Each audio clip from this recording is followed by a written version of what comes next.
नमस्कार दोस्तों प्रथम विश्व युद्ध को विश्व की एक महाविनाशकारी घटना माना जाता है, जिसमें सत्तासीन मनुष्यों ने अपनी भयानक क्रूरता, अमानवीयता और सनक का परिचय दिया। इसमें मनुष्यों ने ही मनुष्यों का खून बहाया। यह युद्ध ऐसी लपट की तरह था जिसमें करोड़ों आँखों के सपने जला दिए गए और इसने मनुष्यों के सीने में ऐसा गहरा घाव लगाया जिसको भरने में लंबे अरसे लगे। कहने को यह युद्ध साम्राज्यवादी राष्ट्रों के बीच का खूनी संघर्ष था, लेकिन इसमें छोटे छोटे राष्ट्र भी लहूलुहान हो गए। कई आधारभूत कारणों और एक तात्कालिक कारणों ने मिलकर इस युद्ध को जन्म दिया। आधारभूत कारणों में सबसे पहला कारण था साम्राज्यवाद और आर्थिक प्रतिद्वंदिता। दोस्तों, इंडस्ट्रियल रिवॉल्यूशन के कारण समृद्ध राष्ट्रों का इंडस्ट्रियलाइजेशन बड़ी तेजी से हुआ था।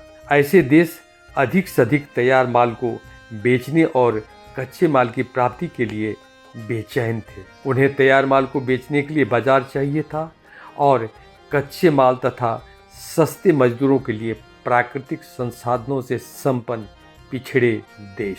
ऐसे महत्वाकांक्षी देशों में इंग्लैंड, अमेरिका और जर्मनी प्रमुख थे। उनके बीच घोर साम्राज्यवादी प्रतिद्वंद्विता चल रही थी। ये देश अपना औपनिवेशिक विस्तार करने के लिए भी पूरी कोशिश कर रहे थे। बाद में फ्रांस और इटली भी इस प्रतिद्वंद्विता में शामिल हो गए थे। ये देश एशिया, अफ्रीका और पूर्वी यूरोप के देशों पर अपना एकाधिकार स्थापित करना चाहते थे। ऐसे देशों पर आधिपत्य जमाकर कच्चे माल प्राप्त करने और प्रोडक्ट को बेचने की तीव्र इच्छा से औपनिवेशिक संघर्ष उत्पन्न हुआ। इस प्रकार साम्राज्यवादी और व्यापारिक महत्वाकांक्षा के कारण एक देश दूसरे देश पर अविश्वास करने लगा। नफरत और संघर्ष का वातावरण बना जो युद्ध के लिए जिम्मेवार था। दूसरा कारण राष्ट्रवाद। आप जानते हैं कि फ्रांसीसी क्रांति के बाद राष्ट्रवाद की हवा बहने लगी थी, जो आगे चलकर तूफान में बदल गई। ये सभी राष्ट्र अपनी नस्ल और सभ्यता को सर्वोत्कृष्ट कहने लगे और समझने लगे कि दुनिया उन्हीं के लिए बनी है, उन्हें ही इस पर राज करना है, विश्व में अपनी सभ्यता और अपने धर्म का प्रचार करना है।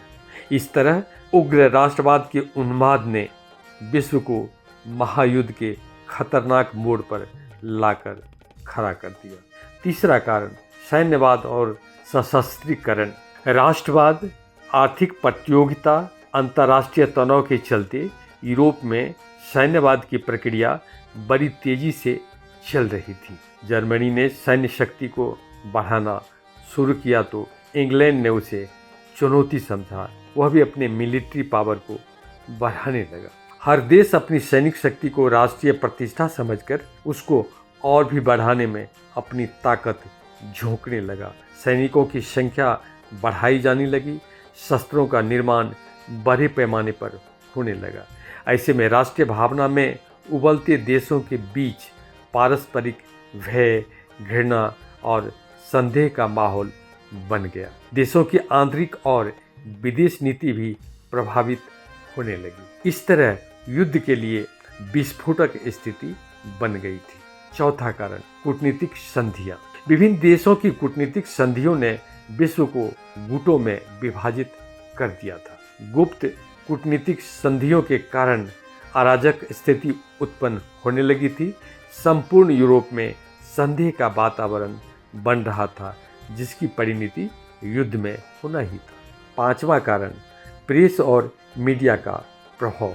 आपको पता है कि मीडिया का काम होता है सच को सामने लाना, जनता को सही इंफॉर्मेशन देना, लेकिन वही मीडिया जब झूठ और अफवाह फैलाने लग जाए तो स्थिति को भयावह हो जाना स्वाभाविक है। उस समय अधिकतर देशों के समाचार पत्रों ने उग्र राष्ट्रीय भावना से प्रेरित होकर सारी घटनाओं को इस तरह से प्रस्तुत किया और इतना जहर फैलाया कि देशों के बीच शांतिपूर्ण समझौता करना कठिन हो गया। इस तरह अनियंत्रित और उग्र राष्ट्रीय भावना से प्रेरित ब्रिटिश विश्व युद्ध का एक बड़ा कारण बन गया।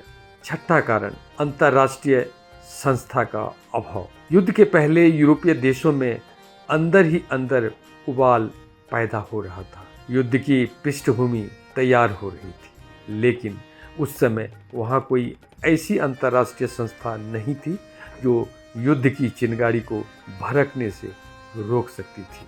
सभी देश अपनी इच्छानुसार उचित अनुचित कार्य करने के लिए स्वतंत्र थे। वे मनमानी करते जा रहे थे और युद्ध के कारण बनते जा रहे थे। सातवां, युद्ध का तात्कालिक कारण। हमने देखा कि कई आधारभूत कारणों के चलते यूरोप बारूद के ढेर पर खड़ा हो चुका था, जिसमें आग लगाने के लिए एक चिंगारी काफ़ी थी। ऑस्ट्रिया के युवराज फर्डिनेंड की हत्या ने इस चिंगारी का काम किया और युद्ध की ज्वाला भड़क उठी। यहाँ यह बताना जरूरी है कि ऑस्ट्रिया और सर्बिया के संबंध 1908 से ही खराब चल रहे थे, जो 1914 तक घोर कटुता के स्तर तक पहुंच गए थे। सर्बिया के उग्रवादियों की संस्था काला हाथ ने ऑस्ट्रिया के प्रिंस फर्डिनेंड की हत्या का षड्यंत्र रचा। सर्बिया की सरकार ने उसे हथियार और गोला बारूद दिए।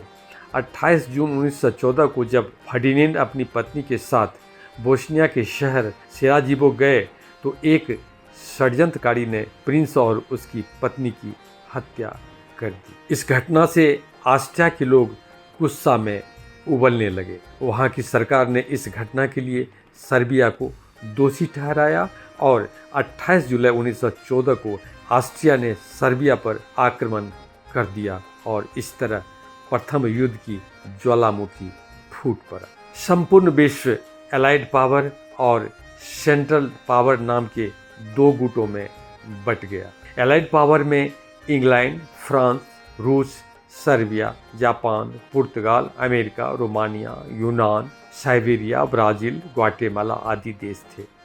सेंट्रल पावर में जर्मनी, ऑस्ट्रिया, हंगरी, बुल्गारिया और तुर्की मुख्य देश थे। यह युद्ध 1914 से 1918 तक चला और महाविनाशकारी साबित हुआ।